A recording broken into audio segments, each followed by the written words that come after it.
This show has been sponsored in part by Börsendorfer Pianos, Carlsberg Beer, DAC Foods, and GTE.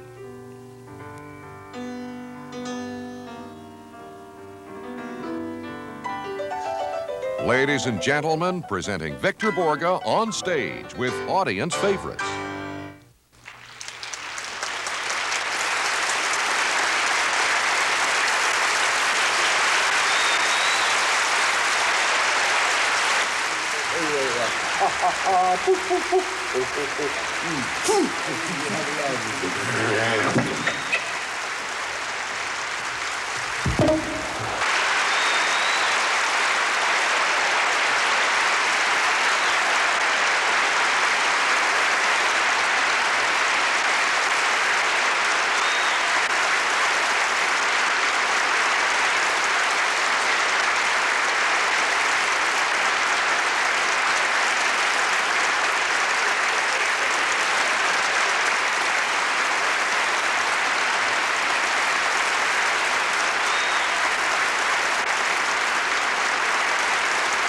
Good evening and welcome to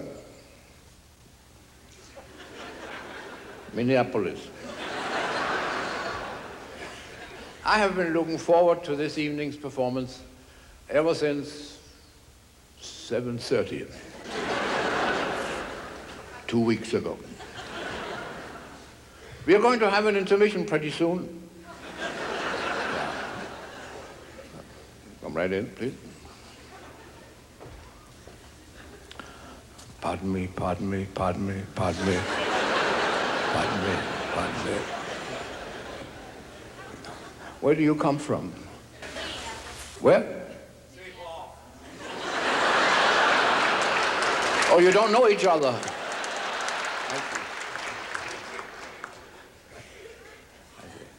I come from Copenhagen. I was here before you. But anyway.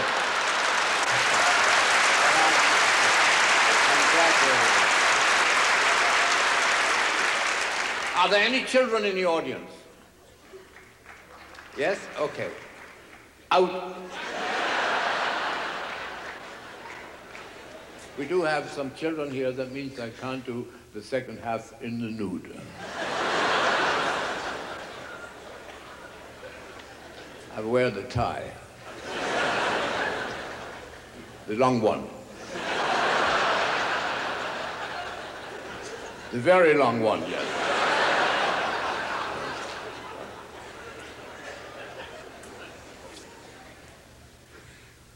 I have a request. I usually do not do request numbers, unless, of course, I have been asked to do so. And that has happened. I have a request from a lady who called me at the hotel. She said, "Mr. Boogie, would you be kind enough to play?" And then she couldn't remember the title of the thing she wanted to hear.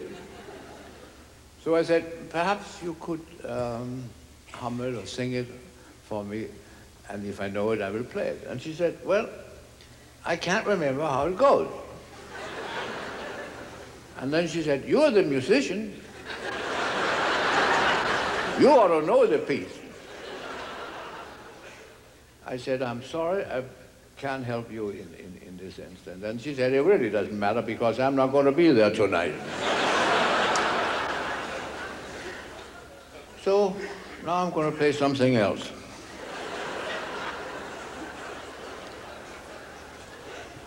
Yeah. I'm going to play a little piece by a Danish composer, Mozart. Hans Christian Mozart.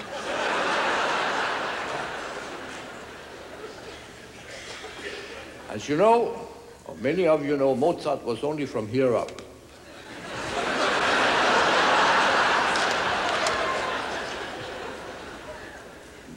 You have seen replicas of Mozart, of course. Mozart was what we call a bust.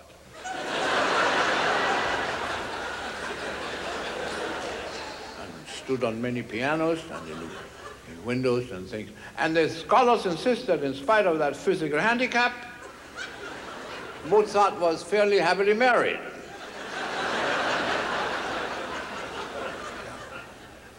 But Mrs. Mozart wasn't.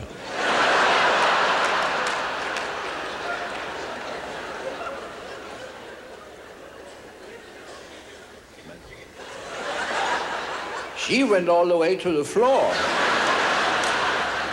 Going to play a composition he wrote in 4 flats because he had to move 3 times. Yeah.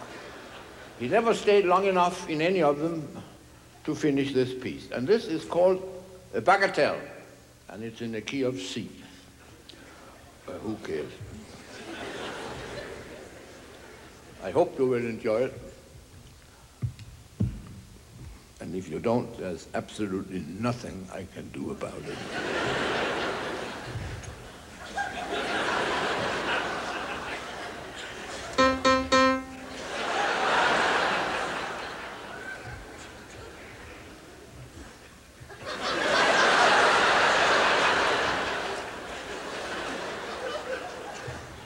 Why were you so late?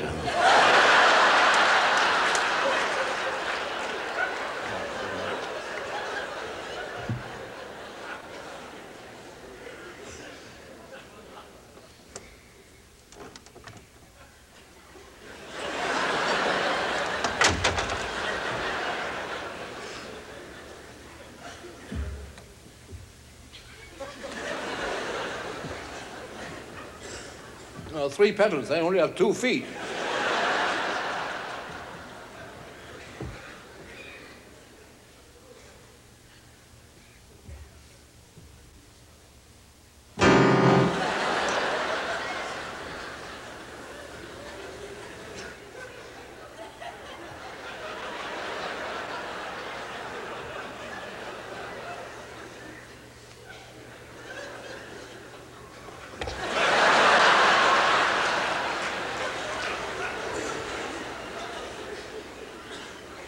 Mozart, bagatelle in the key of C.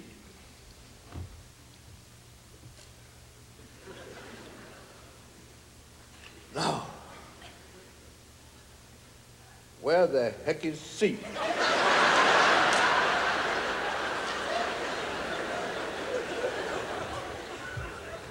You didn't mark the C.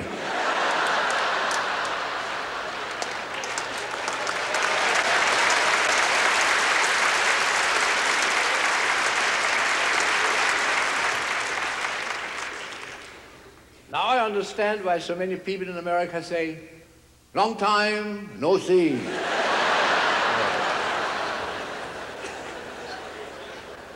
Isn't it a shame these big fat opera singers always lean against the pianos and bend them?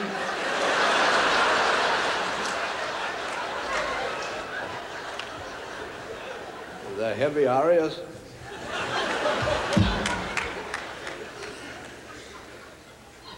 Mozart.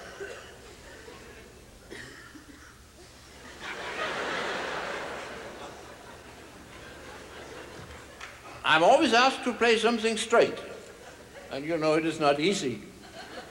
All the way.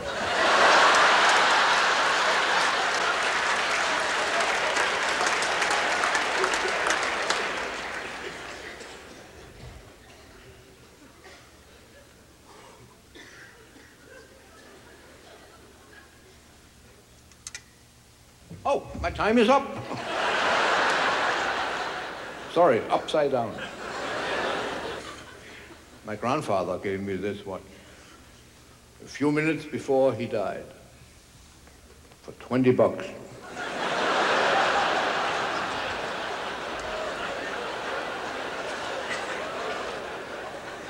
Plus tax. He was a Danish inventor. He invented the soft drink which he called 4-Up. But the Danes didn't care for that. So he added some sugar, I think, and then he called it 5-Up. Still no good. Then he tried once more, and that time he called it 6-Up. Yeah, but no luck, so he finally gave up and died heartbroken. Little did he know how close he came. Come right in. Pardon me, pardon me, pardon me, pardon me, pardon me. Hello. You haven't missed much. But I'm afraid you will never know who gave me this watch.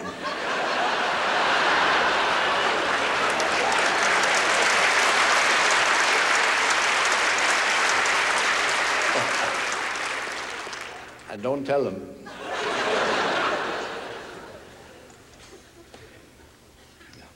As a matter of fact, he added something to music, my grandfather. He wasn't very musical, and he was not a composer, but he wrote this. And that is very important, because without this, we should never have had this.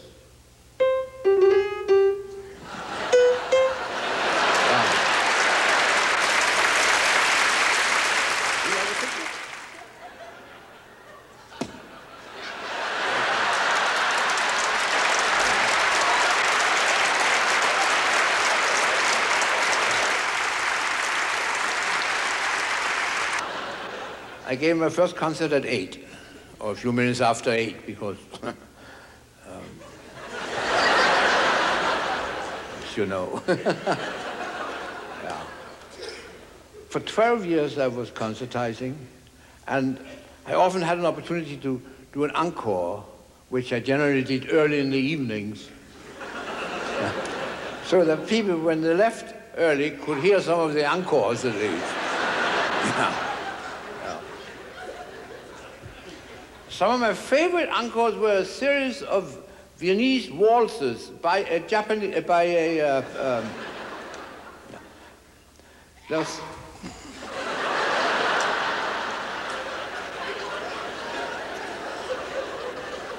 was that serious?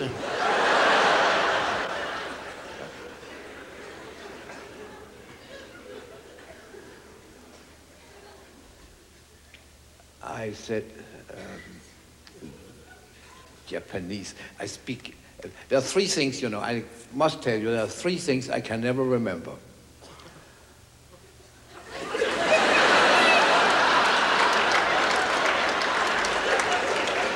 Four.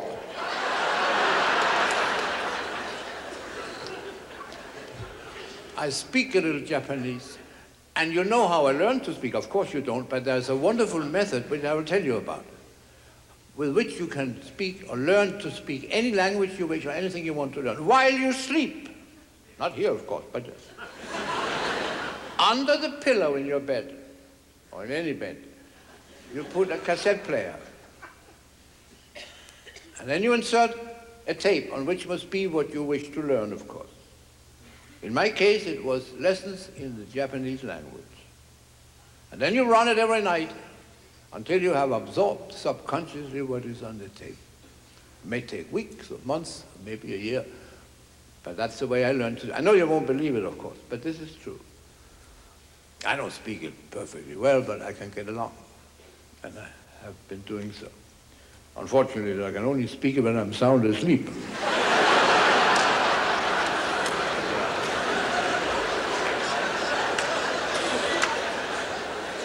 But I remember words like Toyota. Here's a good word. Negi, N-E-G-I. Negi means onion in English. Negi, negi. 2 onions. Such an easy language. I mention this particular word because if you ever are near a Japanese person who has eaten onions and it kind of bothers you, just say, negi, negi. They're so polite, they will immediately say, aso, and back up. And then they will take your picture.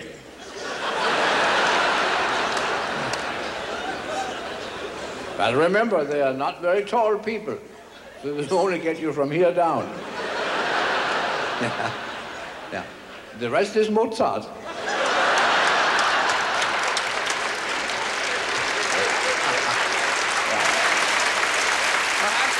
going to play a little of some of these encores I was speaking about. Some of these Viennese waltzes. As a matter of fact, it is very difficult, you know, to choose a musical program for an audience who is not present on account of a specific musical program, such as a Bach recital, for instance. First of all, which Bach? Johann? Sebastian? Often? I have found that generally half an audience likes a little of this kind of music, and the other half likes a little of that kind of music.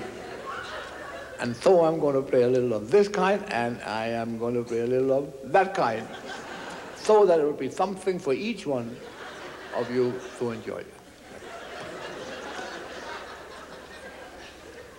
I have a problem, as you have noticed, pronouncing TH, particularly when they are close together. It's not easy when you have to learn to speak English and you're not brought up in an English-speaking country. You have to stick out your tongue. Thou, thy, this, things like that. You have to stick out your tongue. You never know how far, you know. In Denmark, where I grew up, we speak way back here. But that's just a small country, and we don't have much room to fool around in. And it's cold in the wintertime over there, I can assure you. And we don't stick out anything unless we are certain to get it back in again.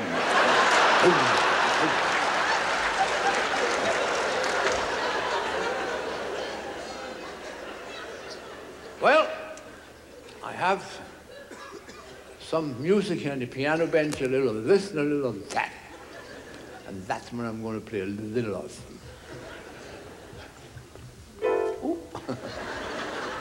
I can assure you, I play far better by ear.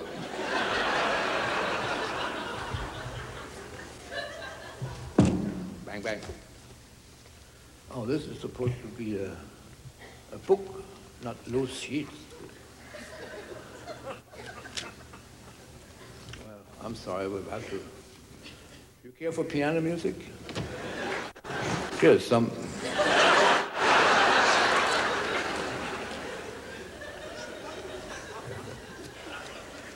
That'll be 85 cents.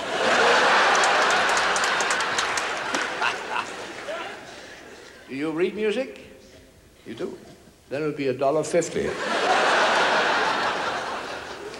This is supposed to be a little this and a little that.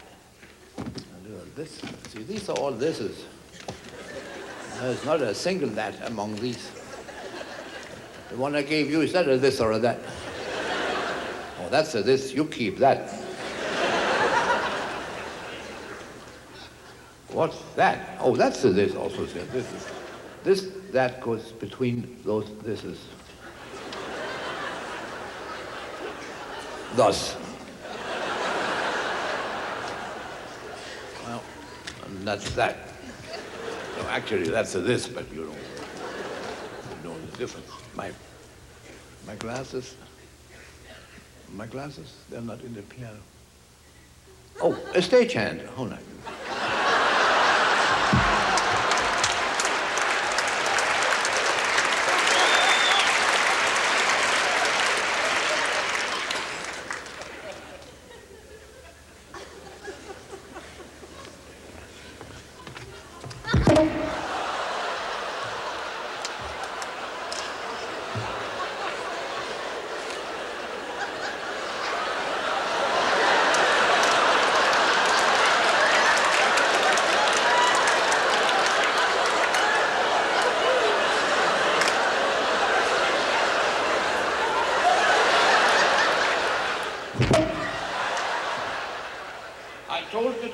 That I don't need glasses.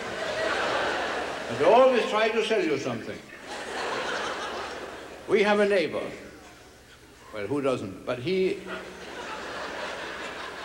is our next window neighbor, because we do not have a door in that end of the house.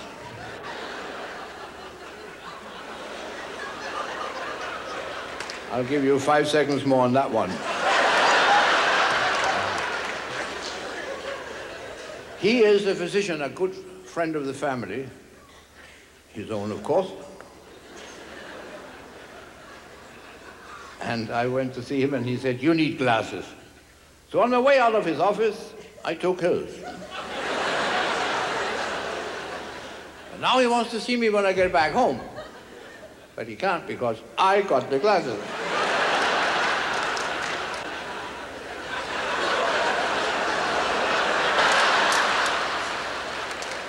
You know, the doctor told me that, and he's a doctor, he knows what he's talking about. He said, a person with one eye can see more than a person with two eyes can see. And I doubted that, of course, but he said that's true, because the one with one eye can see the other person's two eyes, whereas the person with the two eyes can only see the other.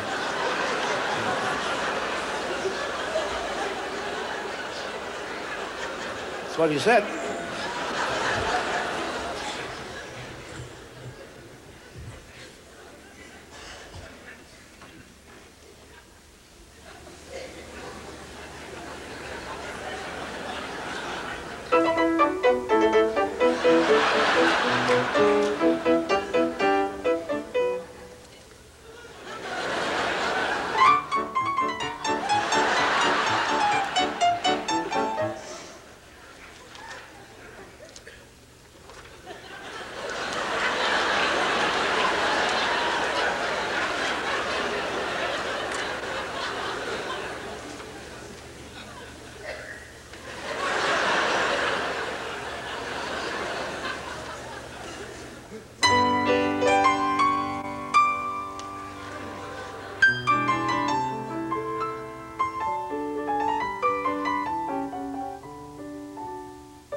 Sorry.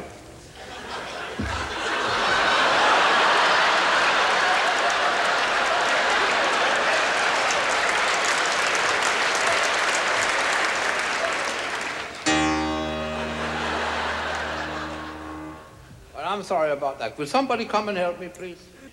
I need somebody to turn the pages for me. Anybody. You work here? Oh, I thought you were bleeding.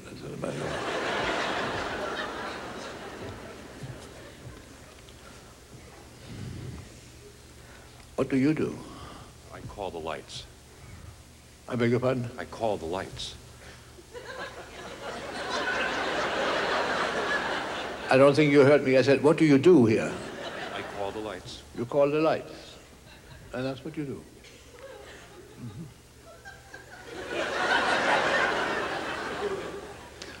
What do you call the lights? You don't know? I do. Bulbs.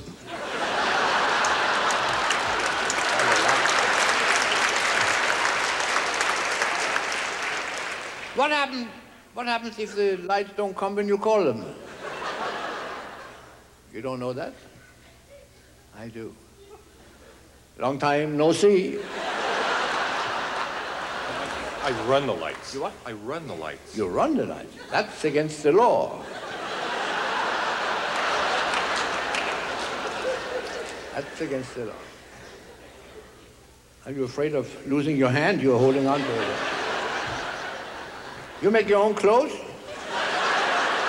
That's nice. That's the bottom. I like that. So what can I do for you? Oh, yeah, I'm sorry. Would you be kind enough to turn the... I forgot all about... Would you turn the pages for me? Yes, will you do that? Thank you. Nice fellow. Must have fertilized him a lot because he's so tall.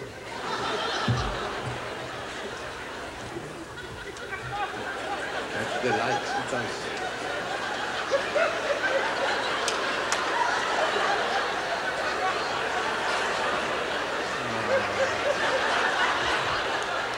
Wait a minute. It's when I'm playing, of course. I should have told you that. I'm sorry. Pardon me, madam, are you laying eggs?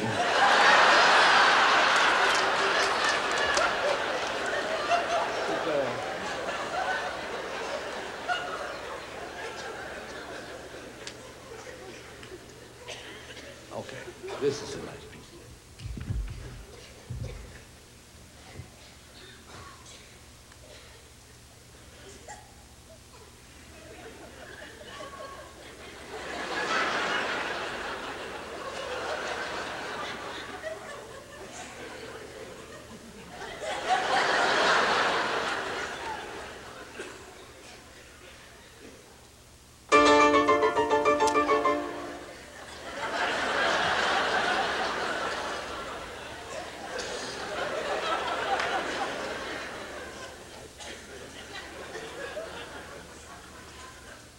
Negi, negi.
Apparently you don't read music.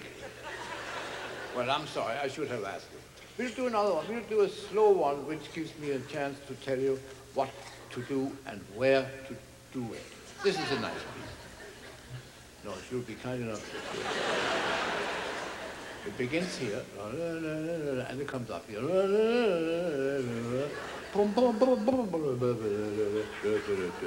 And here it says PP, but don't pay attention to that, because that means pianissimo. That is an Italian abbreviation. Just the opposite of so it's just nothing to it.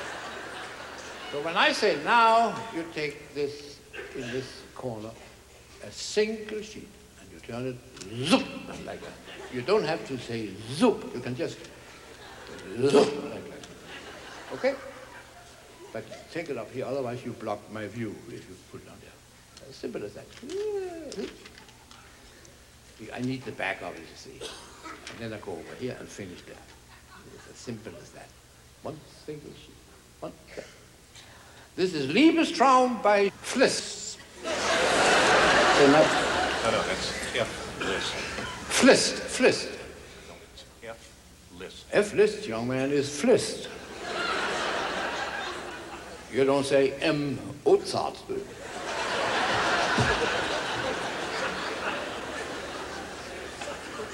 Liebestraum by Frist. I hope you will enjoy it.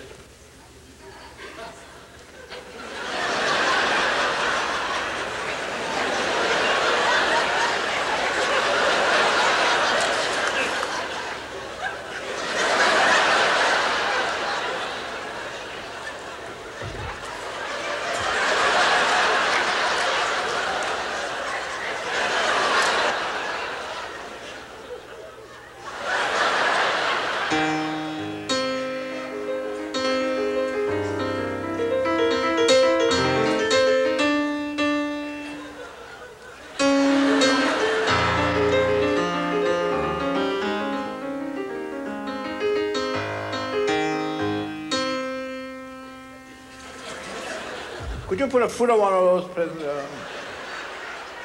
Too far. Okay, press down, press, like this. That's it.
Here's an early American folk song, 5:30 in the morning, from the Wild Wild West. Poof, poof, poof. Oh, oh, oh.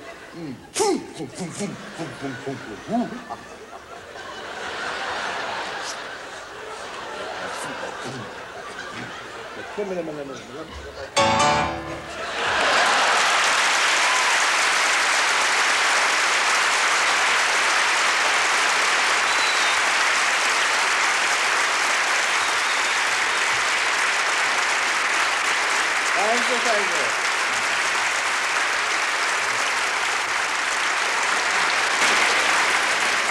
Would you please welcome Miss Marilyn Mulvey.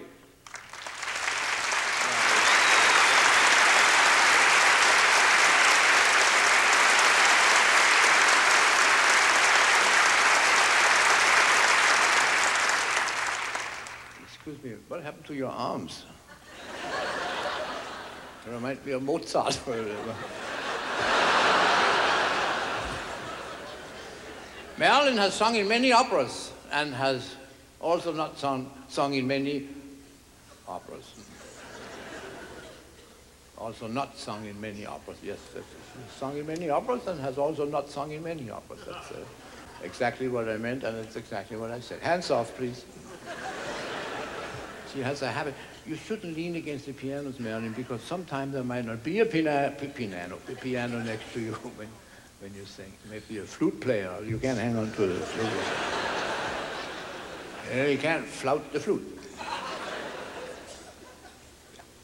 Merlin is celebrating, actually, today she's celebrating her second wedding anniversary.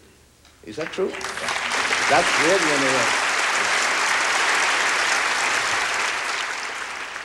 How long were you married? Oh, 2 years. Yes, I see. That's what it is. Yeah, that's the second anniversary. Hands off, please. What have you chosen to sing for us this evening? Yes, I'd like to start with a folk song. Aha.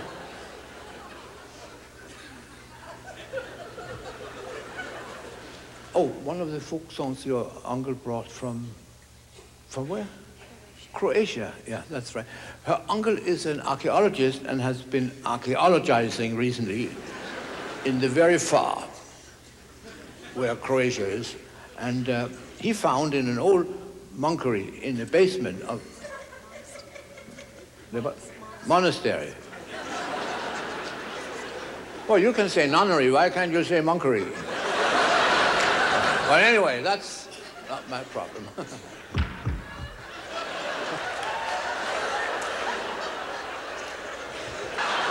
But anyway.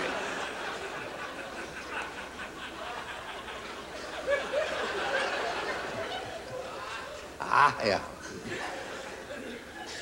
Hands up, dude.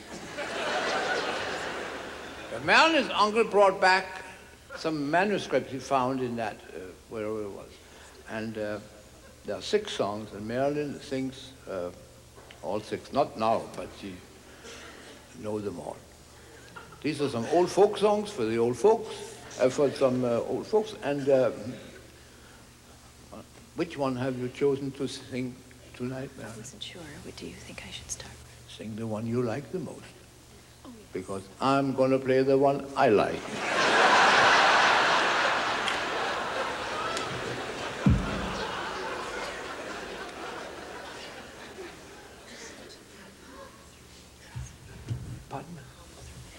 Oh, no, I've tried not to.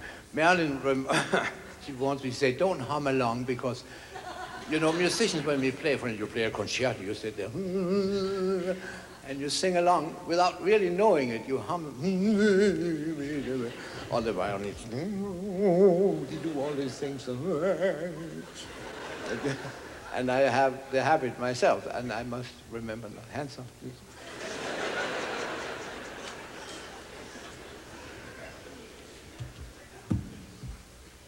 This is one of those songs, or 2 of them actually, because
And if you don't know the song you're going to sing, don't sing it.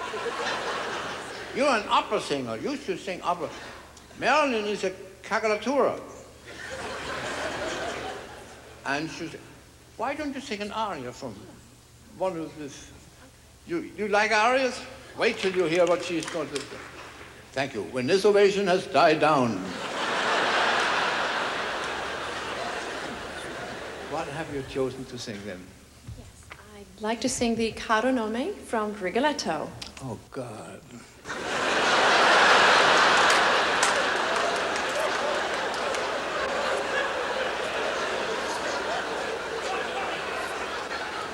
All right, for the ones of you who are staying, Marilyn will sing the the what? The Cacanome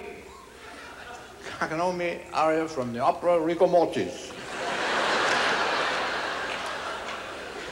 By all means. Who wrote that, Marilyn? Giuseppe Verdi. Why? I mean, why, yes. Why, yes. Why, yes. That's an expression. Why, yes. It's your language. I'm just trying to use it. That's all. Why, yes. Giuseppe Verdi. Joe Green to you.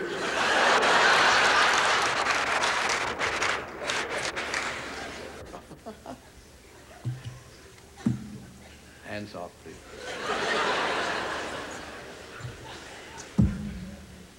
It should take long.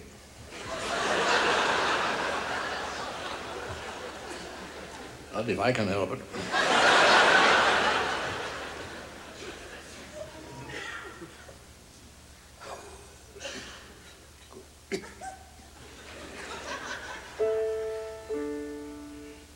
Oh, you don't tune up.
What's the matter? Don't you know it?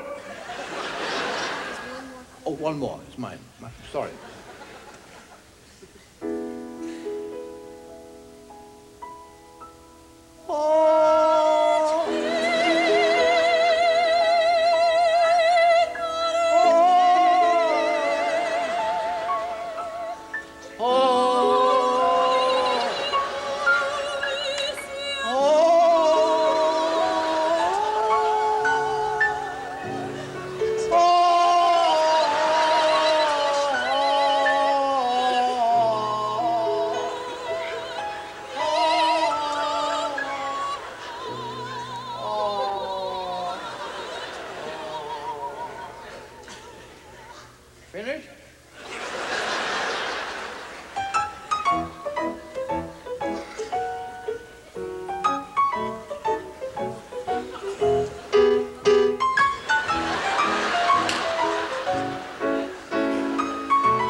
We do have an agreement. She doesn't touch my piano. I don't lay hands on her coloratura.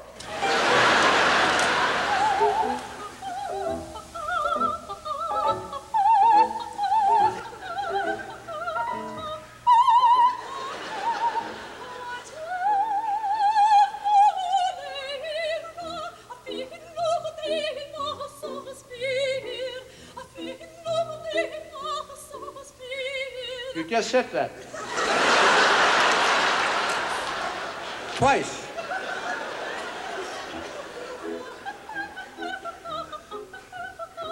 I thought you had that fixed.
Merlin Mulvey. Bravo, bravo. Thank you very much, Merlin. Lovely. Well,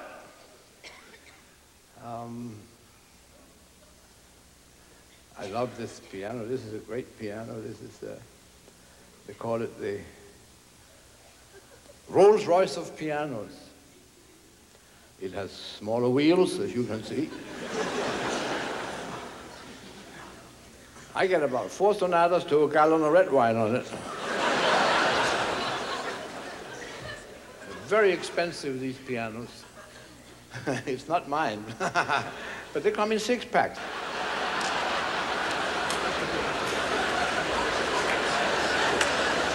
Are you familiar with, do you know the history of pianos? It's quite uninteresting. Yes. The first piano was built long after they didn't have any at all.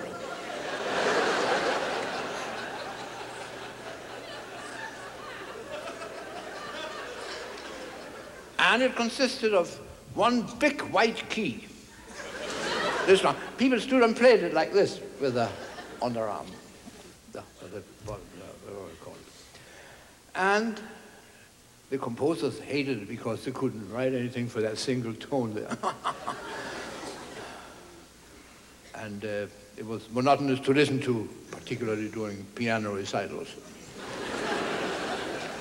It was not until someone invented the cracks.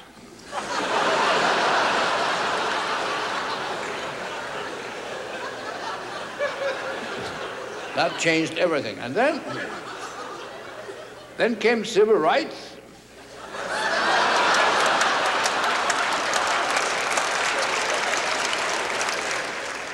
And that is what made it possible for us to produce some lovely music. I would like to play a little waltz I have arranged. I used to sit up at night and make these arrangements, piano arrangements, and I sat up at night and did that, and then I sat down in the daytime and practiced them. I always sat up at night and sat down in the daytime. I said, it's your language, I'm just trying to use it, that's all. Some people can't even stand sitting.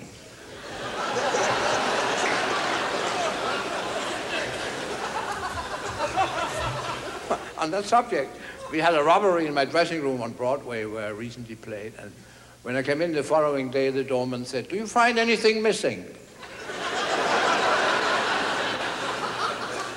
I told him it was not easy, because if I found it, how do I know it was missing? So I told him he could keep it if he found it, because I don't care who has it, so long as it is missing anyway. I also got a letter from a lady. Well, she had seen my performance and apparently enjoyed it very much, because she said in the letter that she hadn't laughed so heartily since her husband died.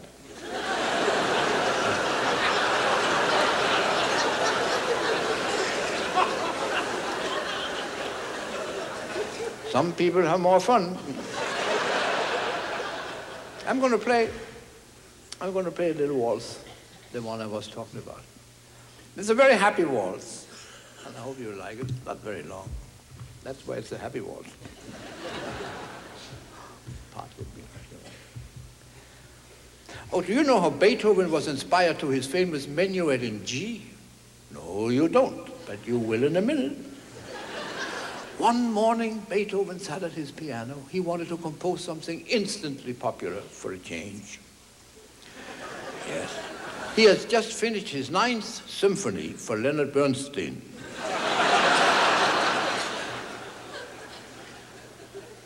And he said to himself, "No more of that kind of stuff for a while," which probably sounds better in his own language, but we don't really know how he said it, because there wasn't anybody there who heard it.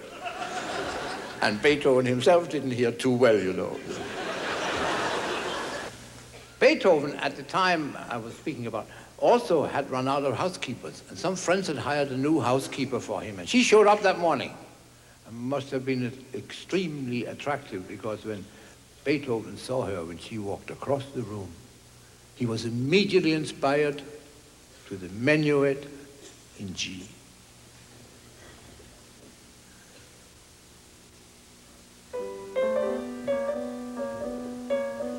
G!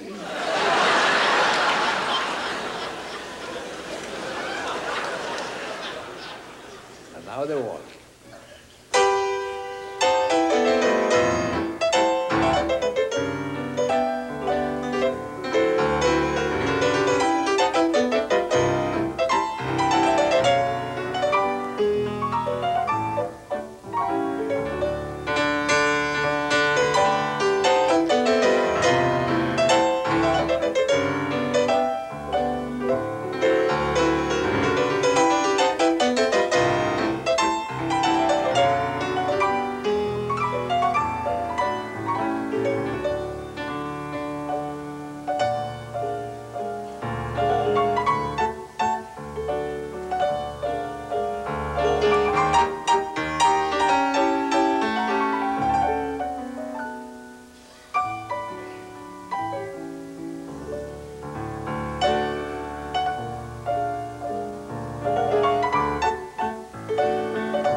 Okay, I'm going to play another one, and then we will have an intermission. See now. There are 6 Viennese waltzes, but I only know one of them. And I can't remember which one it is. So I have to go through all 6 in order to find which one it is I don't. I'll try this one.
Ladies and gentlemen, presenting Victor Borge on stage with audience favorites.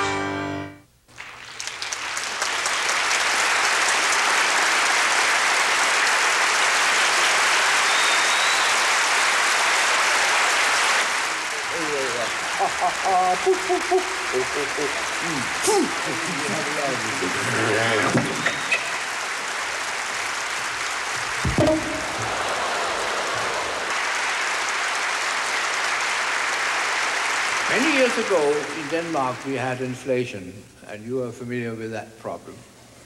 I invented a language which I call inflationary language. In inflation we have numbers rising. Prices go up. Anything that has to do with money goes up, except the language. See, we have hidden numbers in the words like wonderful, before, create, tenderly. All these numbers can be inflated and meet the economy, by rising to the occasion. I suggest we add one to each of these numbers to be prepared. For instance, wonderful will be tutorful. Before should be B5. Create, cre9. Tenderly should be 11derly. Lieutenant will be a lieutenant. A sentence like I ate a tenderloin with my fork will be I nined an 11derloin with my 5. And so on and so forth. I have a book here I brought, and I will read. This is an old book my father inherited from two of his cousins. I will talk to you about that later when we get to that. I have a story here I'd like to read to you so you get an idea of inflationary language, how it sounds when it's being used.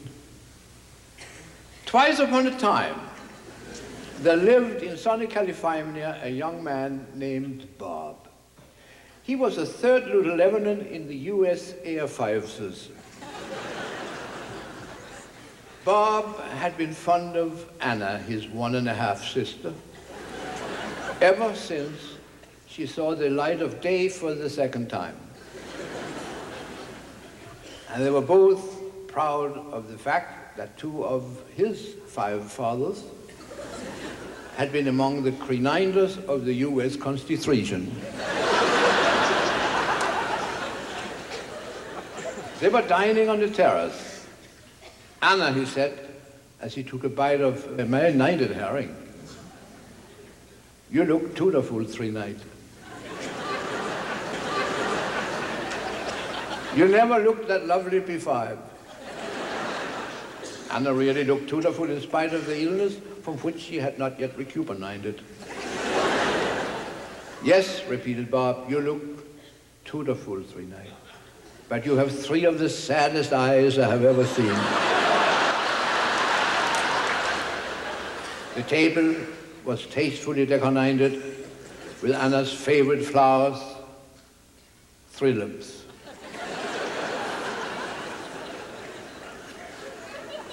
They were now talking about Anna's as a 10 husband, from whom she was separated.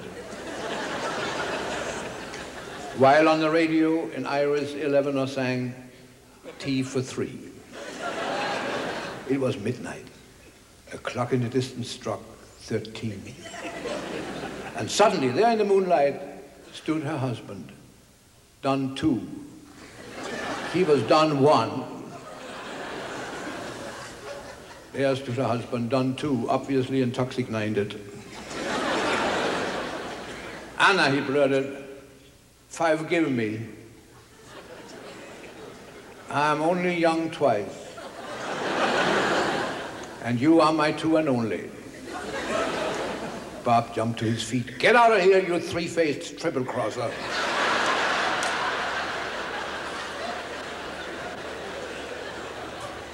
But Anna warned, "Watch out, Bob. He is an officer." "Yes, he's 2, but I'm 2-3.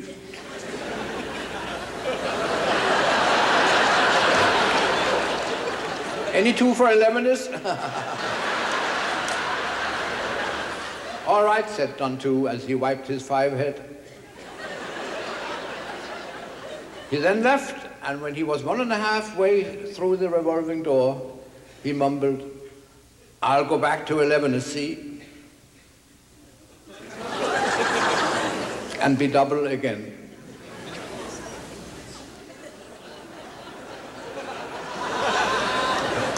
Farewell, Anna.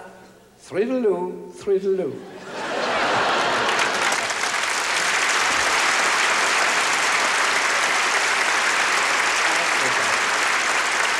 Well,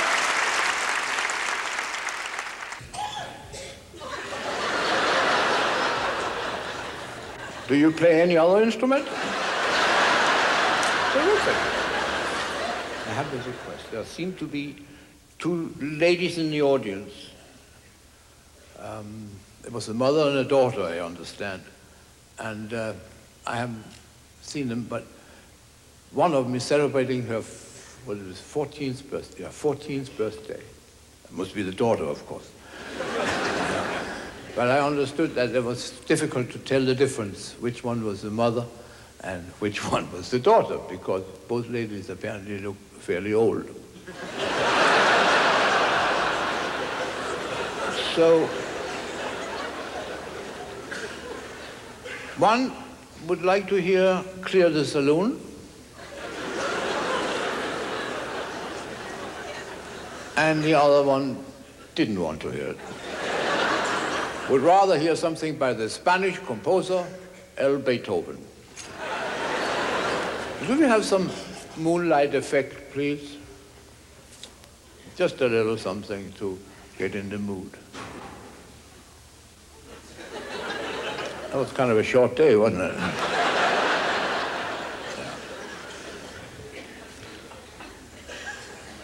You tell me where the piano is, please. Can you see it? Or do you remember it? Oh yes, there they are, the yellow keys. Yeah, my elephant smoked 2 months.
Just a moment.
Thank you. Well, as a matter of fact, this all happened, some strange thing happened to my playing. That was last year when I celebrated my 75th birthday in Copenhagen, invited by the Lord Mayor of Copenhagen and the people of Hong Kong or Shanghai and Amsterdam. To celebrate this event in the town hall of Copenhagen with the Royal Philharmonic Orchestra, in which my father played for 35 years. And when he finally came home, my mother hardly recognized him.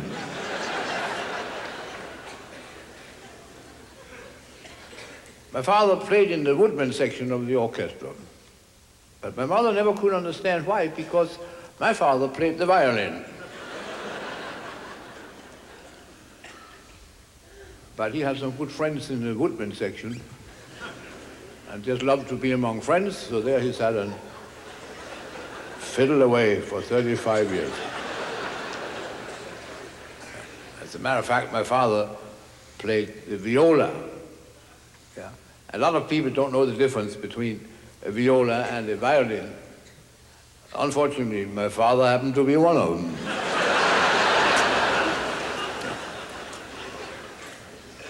And for the ones of you who do not know the difference between a violin and viola, I can tell you that the viola burns longer.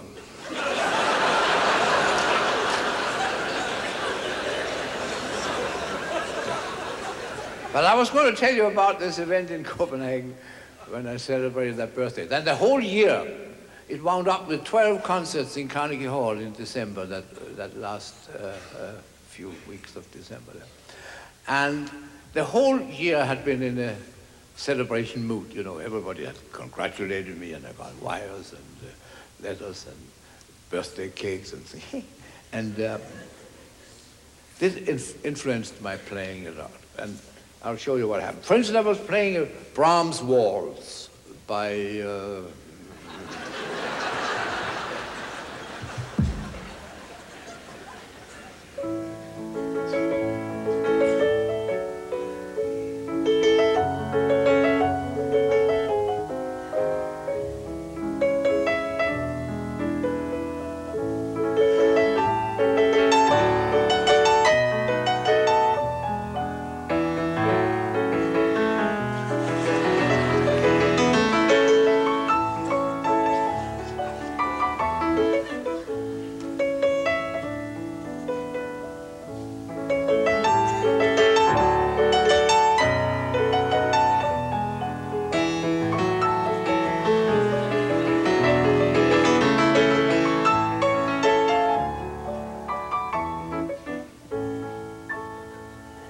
and then,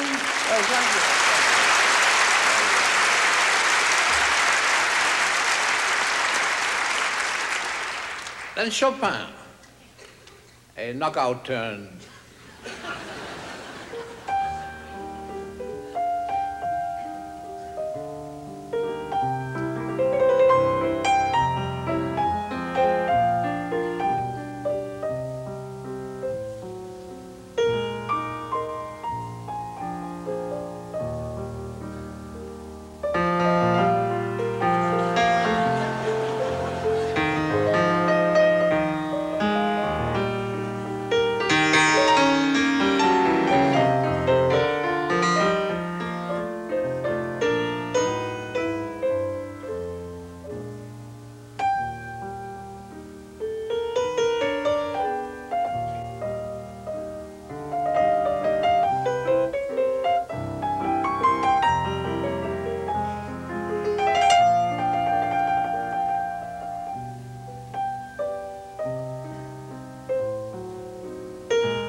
That was Chopin. Now, thank you.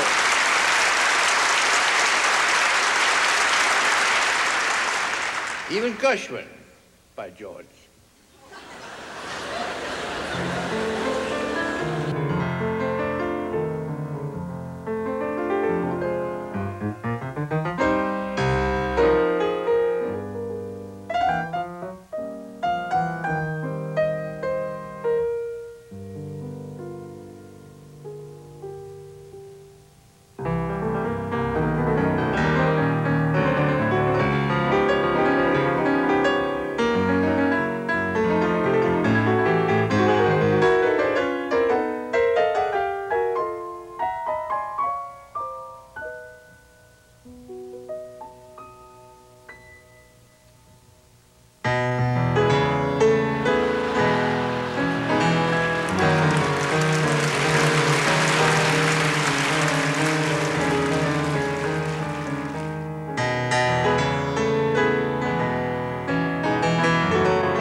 Mozart.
I'm going to introduce a young pianist.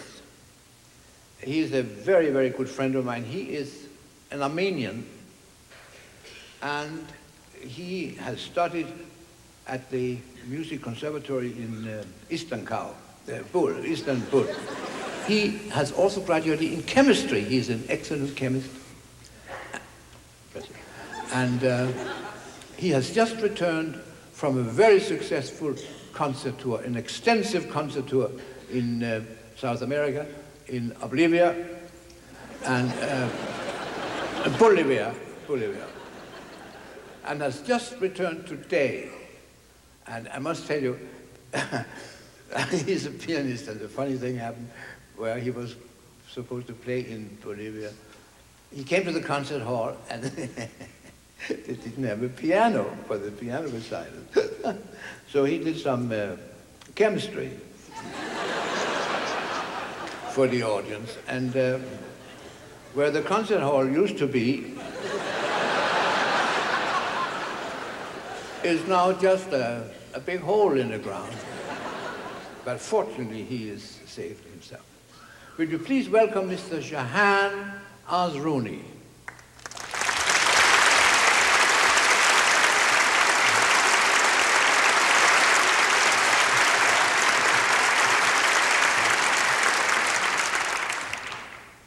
That's all that's left of him after the... He used to be a man. Anyway, Shahan lives in New York City with his family and has not been in the United States very long. And he doesn't speak English. He understands a little. Fortunately, I speak a little Turkey, so I can understand. He understands me, and I...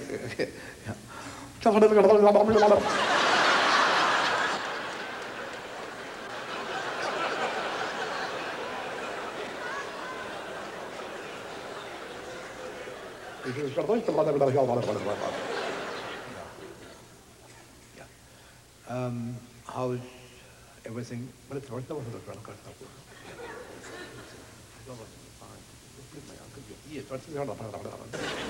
We will play together because the time is very precious. We don't have much time. Otherwise, we would play two pianos, but we cut it down to one piano. Yeah.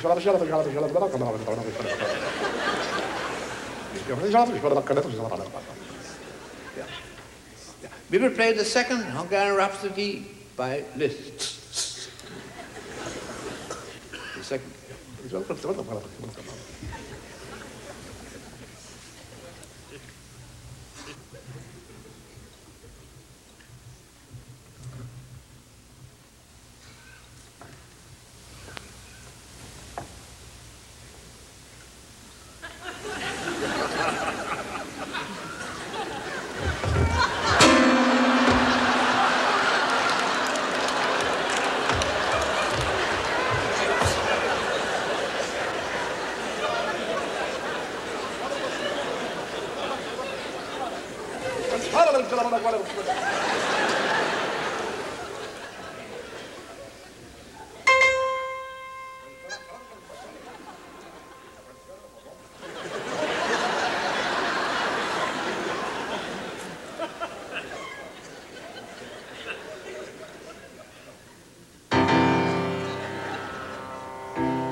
Originally, I conducted the Magic Flute, Mozart's great opera. I found in my research an opera actually written by Mozart, but it said Salieri on it. But it is understood that Mozart actually wrote it, so you can imagine what kind of opera it is, and put Salieri's name on it. Well, anyway, I'll tell you a little about it because it's quite interesting. It is in one act only. It begins with a 45 minutes intermission because it's such a short opera. And when the curtain rises, first you hear the overture, but when the tour is over, the curtain rises, of course. Otherwise, you couldn't see a thing. And on the stage are two large trees. One is on this side and one is on the other side. And that indicates a small forest. Now the tenor comes in, he's supposed to meet his soprano, but she hasn't arrived yet, so he hides behind one of the trees in order to surprise her when she comes in a little later, which she does. And when she comes in a little later, which she does, she can't find him because he is hidden behind the tree. And she doesn't know that. Of course she knows it because she must have seen it during rehearsals. But she pretends. Either that or she's plain stupid. Well, she now hides behind the other tree, waiting for him, but he's there already, so this is a little mess. Now the chorus comes in, but nobody knows why except Mozart, and he's dead.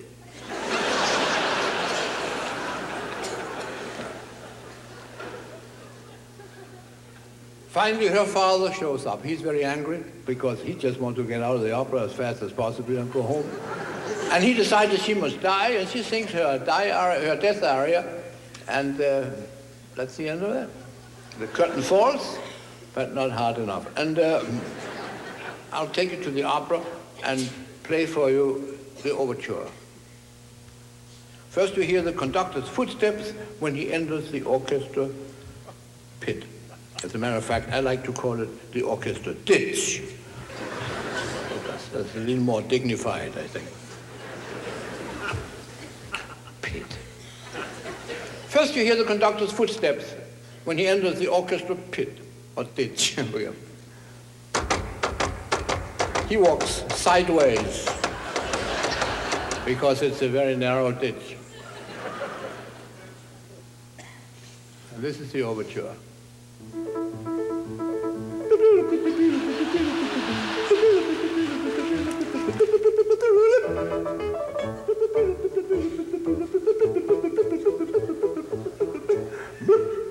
This was the first part of the overture. Now you're going to hear the second part, and that's exactly the same.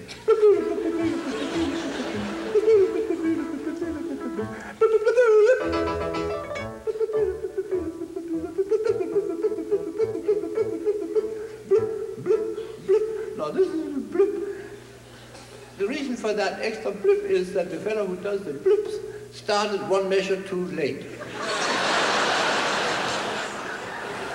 Now the curtain rises, and the tenor comes in from that side in a single file.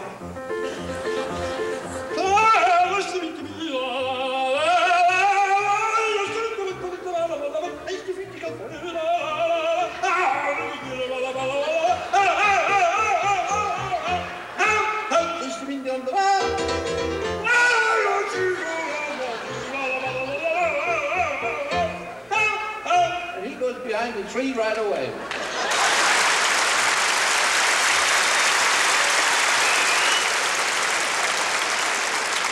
Thank you, I'll tell him. He can't wait. He is anxious to see her. Now, the leading lady comes in. She's supposed to fill the part of the soprano. She not only fills it, she overflows it a little bit.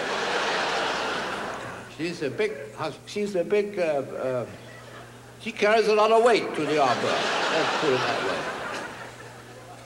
She's about 4.5 feet tall, lying down.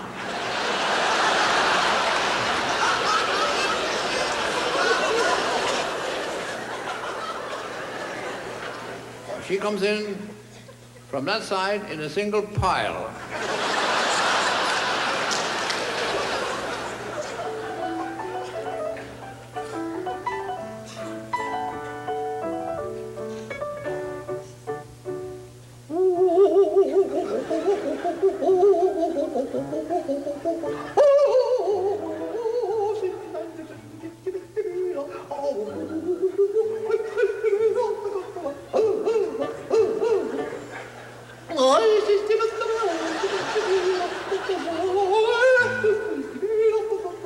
He goes behind the other tree and surrounds it completely.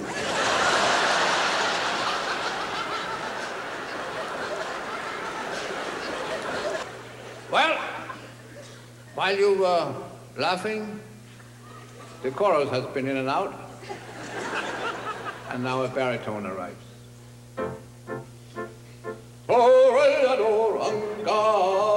But he finds out that he's in the wrong opera.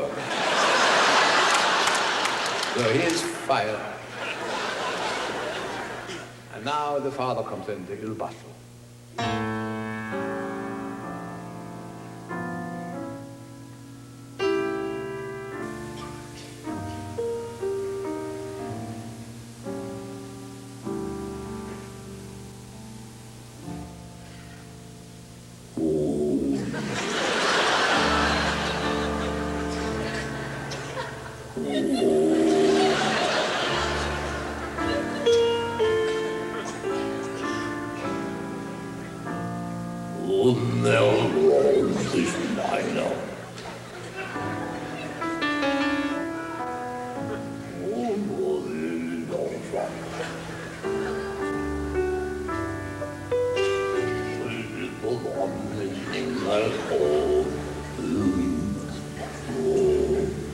Well, how low can a man get?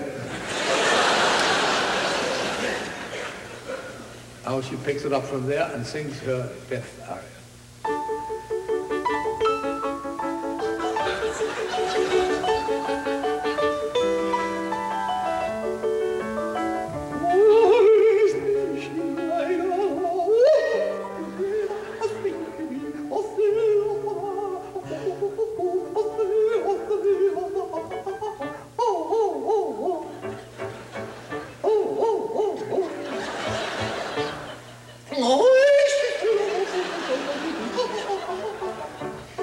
She dies by stabbing herself between the two big trees there on the stage. I'm not going to do that.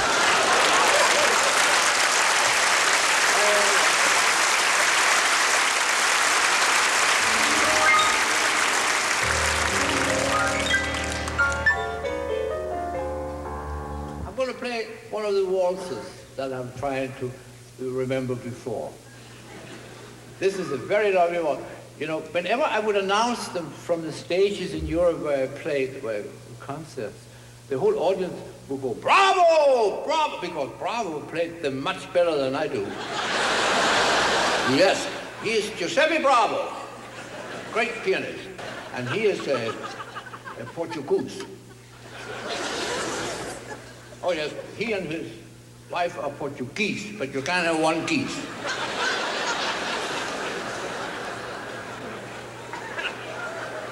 Well, I told you it's your language. I'm just trying to use it. And they have 3 Portuguese rings. One of each.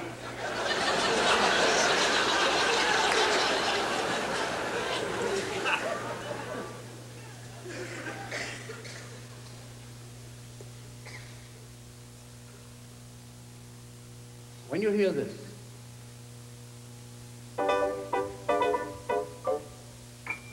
that is the introduction to the waltz. Then when you hear this,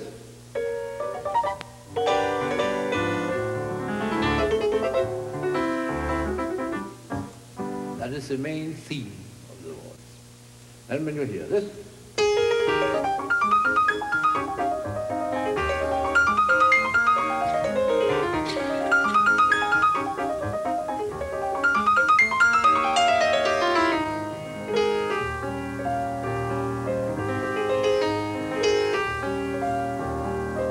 then there is definitely something wrong. because that's Chopin.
I didn't even know I knew that one. Up and on.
Here's a little Danish lullaby.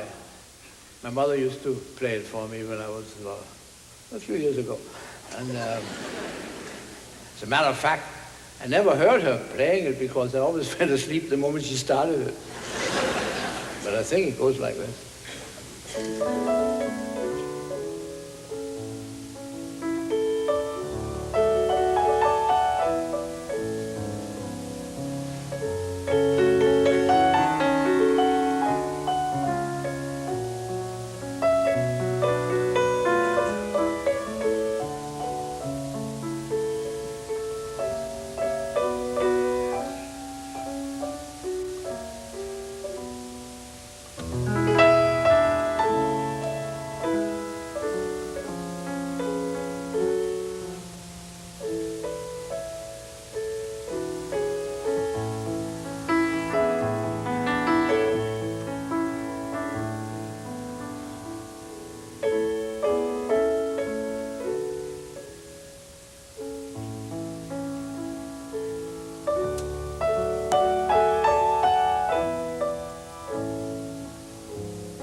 Everything come to an end.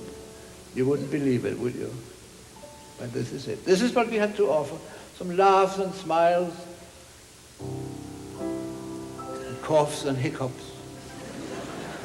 And when once in a while a handkerchief comes out to wipe away a tear from laughter, that is my reward. The rest goes to the government.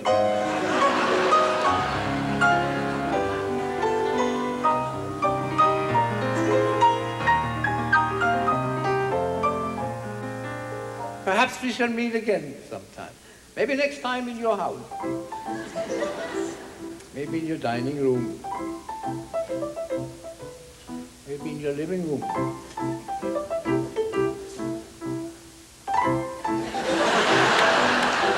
Wherever your TV set is located.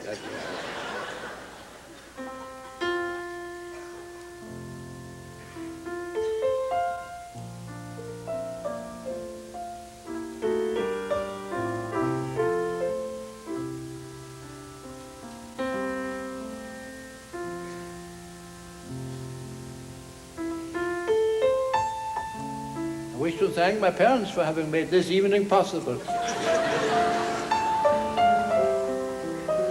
And my children for having made it necessary.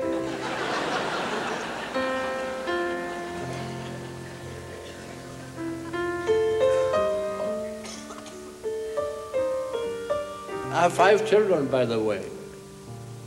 Not by the way, I have 5 children.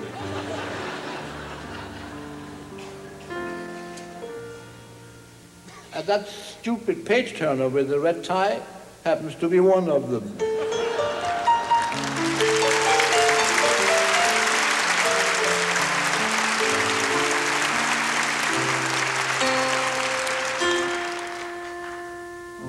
And there are 4 more like that.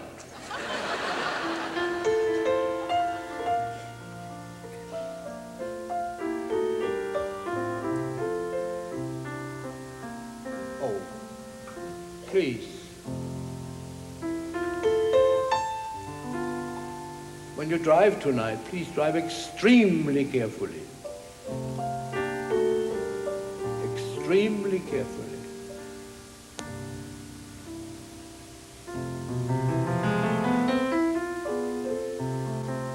Because I walk in my sleep.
If you could stop that racket for a second.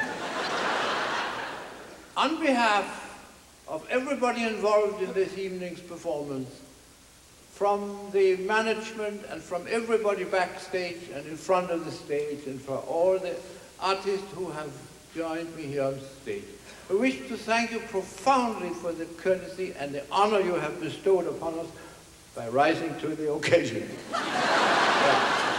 I thought you were on your way out. But in retaliation for your keeping me overtime, I am going to do an encore.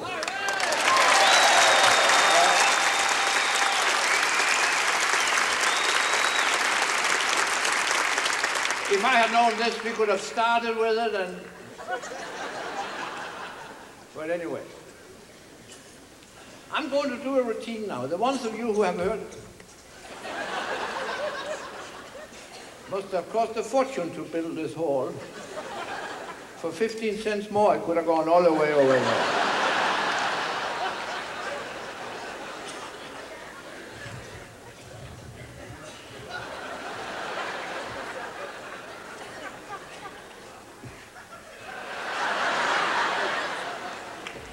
We don't waste beautiful flowers. Any flowers. We don't waste anything.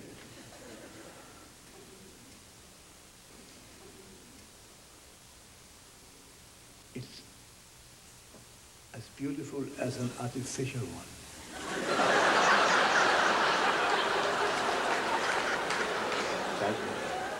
But anyway, I'm going to do a routine now. The ones of you who have heard it before may enjoy hearing it again.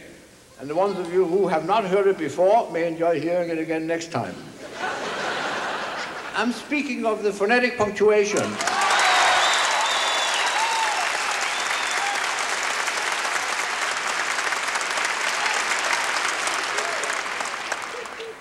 Well, I must compliment you on your endurance. However, had I known this, as I said before, we could have started with it and been home by now. But I certainly appreciate your enthusiasm, indeed. I invented phonetic punctuation many years ago. Punctuation. And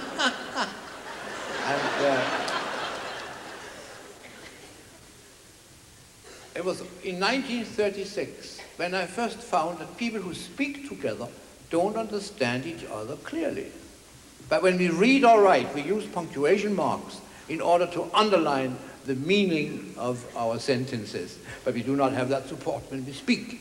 So why not integrate punctuation marks by giving them sounds into our speech? Then we can underline what we intend to convey to each other verbally. Yeah. Now, what the heck was all that now?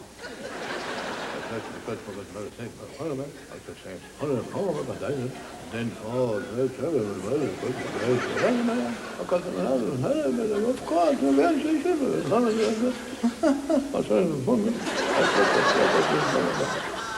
that was right. I'll teach you how to use the system. A period sounds like this. A dash. An exclamation point is a vertical dash with a period underneath. The comma. Quotation or two commas. Or if you happen to be left-handed, question mark is a little difficult. And finally, the colon, the two little dots. You may put them over each other, you may put them under each other, you can put them wherever you want to put them. That's it. I'm going to read a paragraph from a book I have here. The same book I read from before. My father inherited that, I told you that, from two of his cousins. They were twins. Identical twins. But they never knew which one of them was the identical one because they looked so much alike. My father told me, oh, he was much older than I was, of course, because see, my father was born in 1847. He was 60 years old when I was born, so he was almost my grandfather. And he knew a lot of things that I didn't know, and I know it now.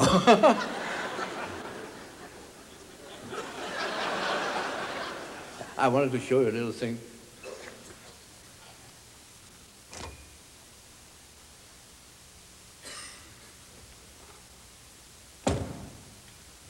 I have 7 grandchildren, and the youngest one, when she was the youngest one, which she isn't anymore because there are 2 more, but she's now almost the oldest one, because, not necessarily yet, but she's in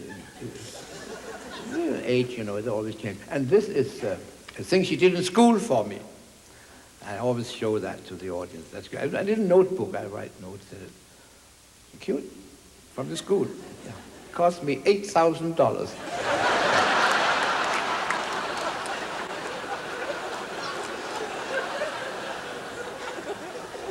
She was the one who came home. She was the one who came home from a beach party. She was this big. And she could hardly walk. And I said, were there many children there? Oh, yes, she said, many boys and girls. I said, were there more boys or more girls? And she said, she couldn't tell that because none of them had any clothes on.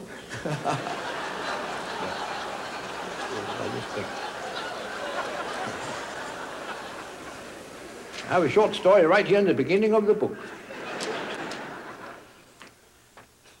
Page 9. Oh. Page 6. In the open window there suddenly came light. Beautiful Eleanor sat alone, dreaming of but one thing. 2 years had passed since she met Sir Henry. She could still remember the unhappy evening when her father had thrown him out. They had been sitting in the park, and Henry had said, "Darling."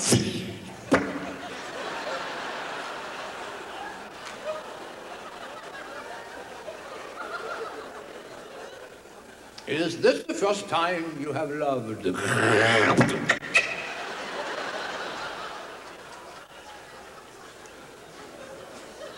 And she had answered, "Yes." But it is so wonderful that I hope it shall not be the last.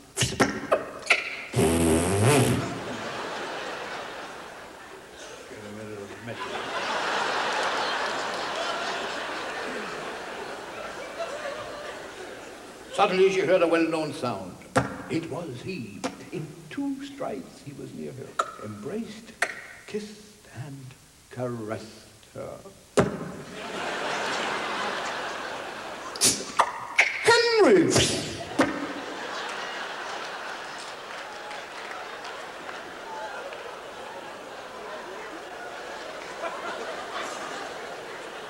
What is love? She asked. He answered, "Well, I couldn't live without."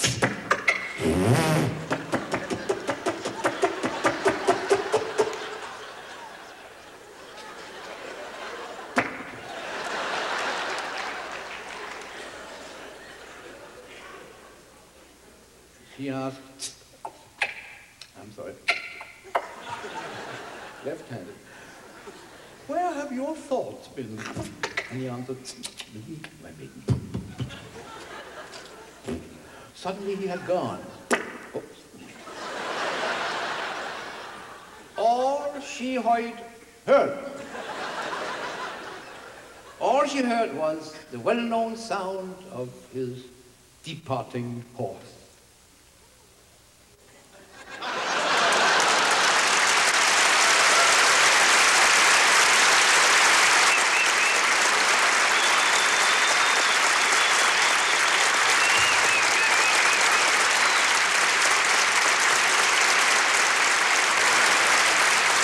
If you are starting to watch now, you've just missed Victor Borge on stage with audience favorites.